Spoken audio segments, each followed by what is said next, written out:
El libro de Números. Este cuarto libro de la Biblia continúa la historia de Israel después de su éxodo de la esclavitud en Egipto. Dios los había llevado al monte Sinaí y ahí había hecho un pacto con ellos.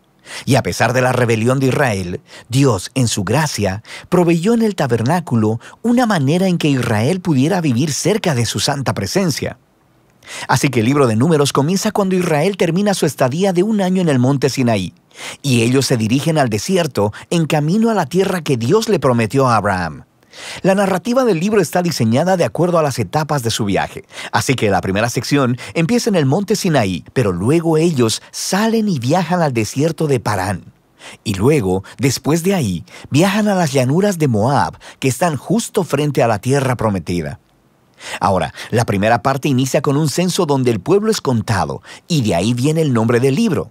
Y luego hay leyes sobre cómo las tribus de Israel debían ser acomodadas en el campamento. Así que el tabernáculo debía ir en el centro, y luego, alrededor de él, los sacerdotes y levitas, y alrededor de ellos, las 12 tribus cuidadosamente ordenadas con Judá a la cabeza. Todo esto era un símbolo elaborado sobre cómo la presencia santa de Dios estaba en el centro de su existencia como pueblo.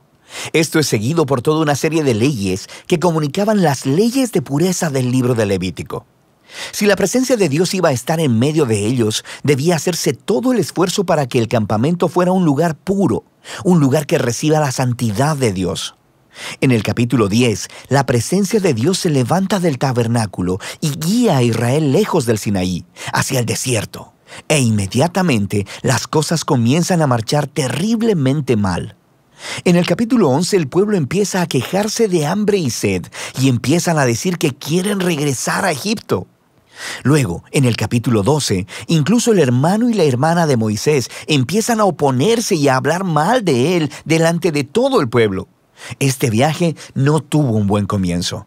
La siguiente sección comienza cuando los israelitas llegan al desierto de Parán, más o menos a la mitad del camino a la tierra prometida. Y Dios le dice a Moisés que envía a los 12 espías, uno por cada tribu, para que puedan reconocer la tierra prometida.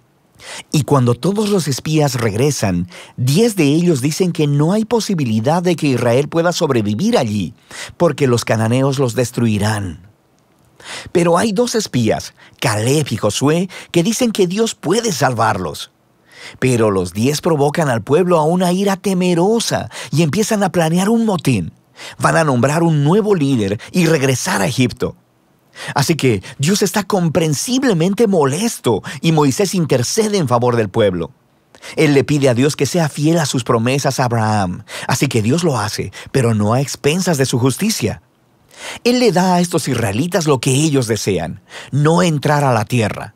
Y Dios sentencia a esa generación a vagar en el desierto durante 40 años hasta que mueran. Solo sus hijos entrarán a la tierra prometida.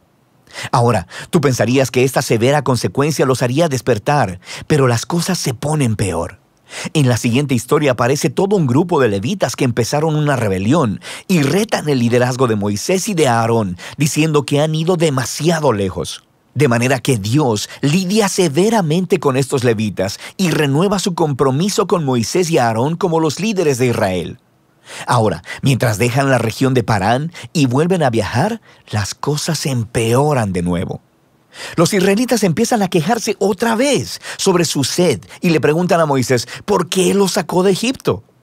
Así que Dios le dice a Moisés que le hable a una roca para sacar agua para todo el pueblo. Pero Moisés no hace eso, sino que excede los límites. Golpea la roca 2 veces y luego dice, ¡rebeldes! ¿Tenemos nosotros que sacarles agua de esta roca? Así que Moisés deshonra a Dios al ponerse en el lugar de Dios como el que provee agua. De manera que Moisés hace que caiga sobre sí mismo el mismo destino que el de la generación en el desierto. Él también morirá en el desierto y no podrá entrar en la tierra prometida. Después de esto, los israelitas se rebelan una vez más, y Dios trae un juicio muy extraño sobre ellos. Serpientes venenosas vienen y muerden al pueblo. Así que Moisés intercede una vez más a favor del pueblo. Y Dios le dice a Moisés que haga una serpiente de bronce y la levante en una asta. Y todo el que vea a esta serpiente sería sanado de la mordida venenosa. Es un símbolo muy extraño, pero habla del reto que representa para Dios el permanecer fiel a su pacto. Él está en lo correcto al traer justicia sobre el pecado y la maldad de Israel, pero incluso la justicia de Dios se transforma en una fuente de vida para aquellos que miran a Dios para ser sanados. A partir de aquí, el pueblo se dirige a las llanuras de Moab. La primera parte principal de esta sección se enfoca en la extraña figura de Balaam. El rey de Moab está asustado por este enorme grupo de gente viajando a través de su territorio, así que contrata a un hechicero pagano, Balaam, para maldecir a Israel. Y en 3 ocasiones distintas, Balaam descubre que no puede maldecirlos. Él solo puede hablar bendición sobre Israel. Recuerda la promesa de Dios a Abraham en Génesis 12. Así que no solo Balaam no puede maldecir a Israel, sino que Dios le da una visión sobre un futuro rey israelita que un día traerá la justicia de Dios a todas las naciones.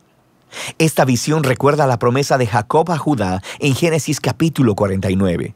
Ahora, vale la pena detenernos a reflexionar en el flujo del libro hasta ahora. Las historias de rebelión en el desierto se amontonan una sobre otra, poniéndose cada vez peor.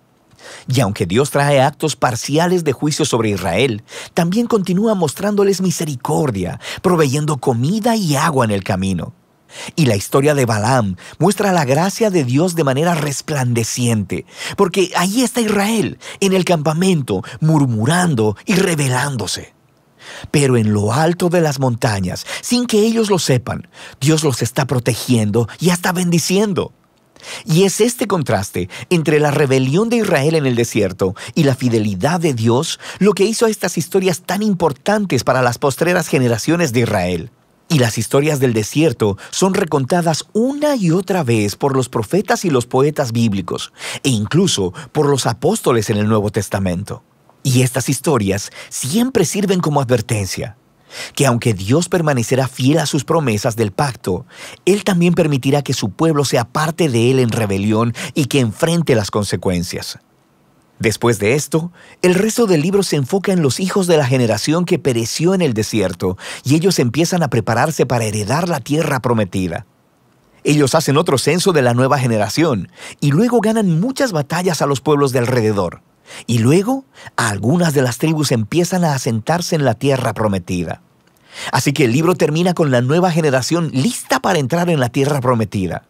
Y Moisés está a punto de darles sus últimas palabras de sabiduría y advertencia. Pero por ahora, de eso trata el libro de Números.